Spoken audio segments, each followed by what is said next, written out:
Welcome to the Deep Dive. Today we are cracking open a really interesting collection of notes.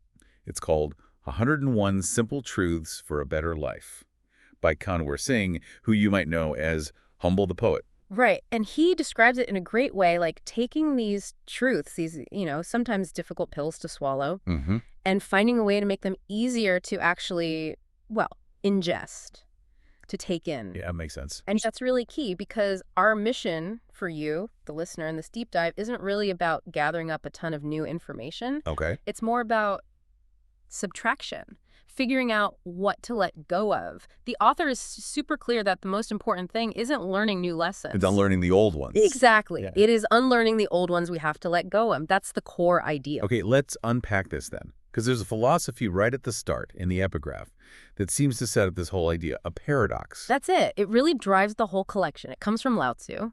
To attain knowledge, add things every day. Right. That's what we usually do. Learn more, get more. To attain wisdom, remove things every day. That's the twist.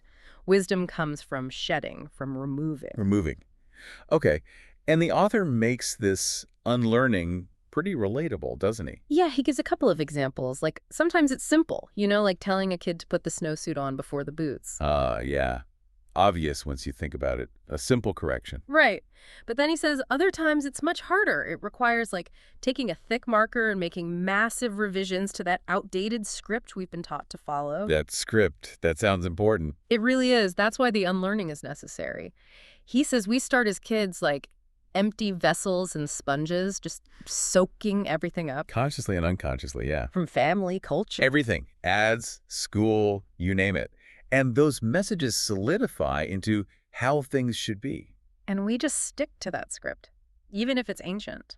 Pretty much. Yeah. We end up following a script that hasn't been updated in decades, holding on to expectations that maybe weren't even ours to begin with. And that disconnect between the old script and, well, real life, that's where the unhappiness comes in. That's the argument. That's the source of the internal resistance. When reality bumps up against that invisible, outdated script. Okay, so how do the sources define unhappiness then, if it comes from this script mismatch? It's defined really simply, actually. Unhappiness is when the picture in your head doesn't match the picture in front of you. The gap. Just that gap between expectation and reality. And here's the kicker. Expectations are a bigger enemy to our happiness than our circumstances. Wow. Okay, so it's not necessarily what happens, but what we thought should happen. Exactly. Our suffering often comes from clinging to a fantasy, not dealing with the reality. Okay, so if expectations are a big enemy, what about fear? Yeah. That must play a role too. Yeah. The author talks about different kinds of fear. He does, and this is really useful. He splits it into two types. Right. First, there's the gift of fear. That's the real immediate jolt you feel in the present moment. Like, you swerve to avoid hitting something. Okay, physical danger, necessary. The necessary serves its purpose, then it usually fades. But then there are phobias. Like fear of failure or embarrassing yourself. Things that haven't happened. Exactly. Fear of failure, disappointment, judgment. Those future worries, they're irrational because there's no immediate danger, but they just seem to grow in magnitude and multiply.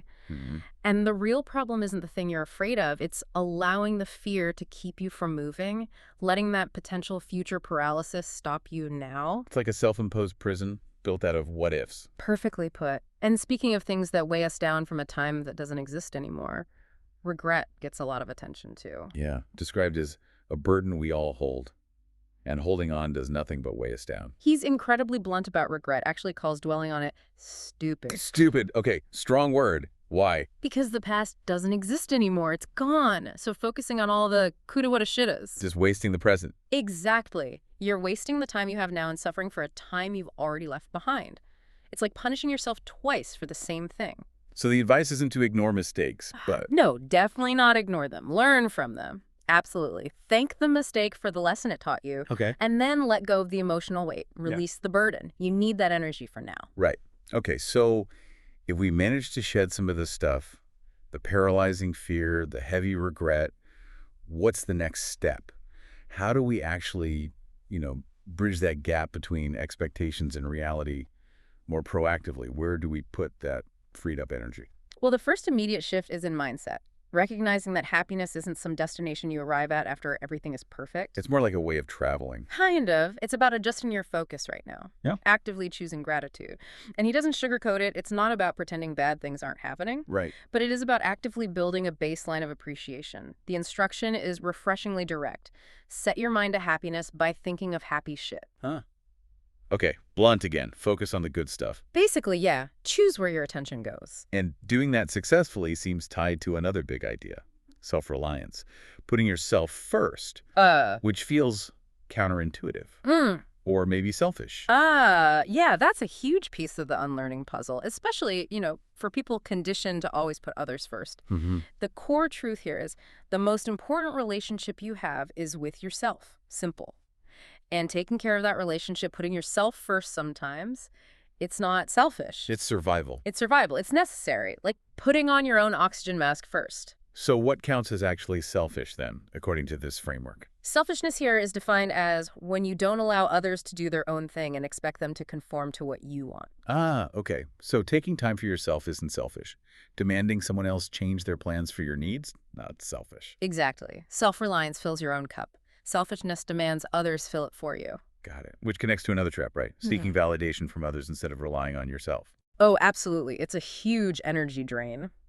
He uses some pretty strong images for this. Yeah. Like being a whore for validation or like a baby bird always begging for worms of validation that never actually satisfy you.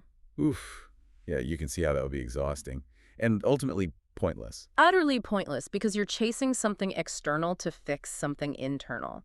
And the reality is you'll never be able to make everyone happy. Trying to do so is a key ingredient of failure. You end up pleasing no one, least of all yourself. Precisely. You spread yourself too thin, trying to meet everyone else's expectations instead of defining your own. So the solution is taking control of your own narrative, writing your own story. Yes. See yourself as a work of art in progress. And if the standard formula, the societal script, doesn't agree with you, then grab a pen and make some revisions. Be your own editor. Be your own author. Take back the pen. Don't follow a blueprint that doesn't fit you. And what's the payoff for doing that? Forging your own path. Well, for one thing, there's less traffic. Love that. When you stop trying to follow the crowded highway everyone else is on, you find your own road.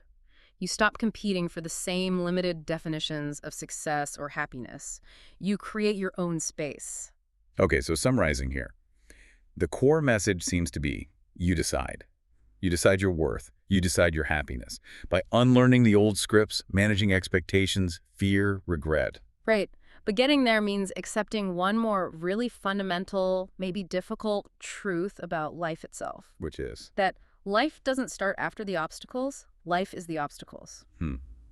Explain that a bit more. If you're always waiting for things to be perfect, after the mortgage is paid, after the kids leave home, after the big project is done, you'll always be waiting. Because there's always another obstacle. Always. The struggles, the discomfort, the challenges, those aren't interruptions to life. They are life. They're the process. They're happening right now, and that's where the growth is. That is a tough pill, like you said earlier. But the author offers something that puts it all in perspective, right? Mortality. Yeah. Sounds grim, but he frames it as liberating, not depressing at all. How so? Because everything is temporary. Our jobs, our relationships, our health, us. Respecting mortality will dramatically enhance how efficiently we spend the time we have here. It forces focus. It forces focus on what truly matters now. Stop putting off joy. Enjoy what we have while we have it, and not spend it worrying about a future we may never see or an ending we can't avoid.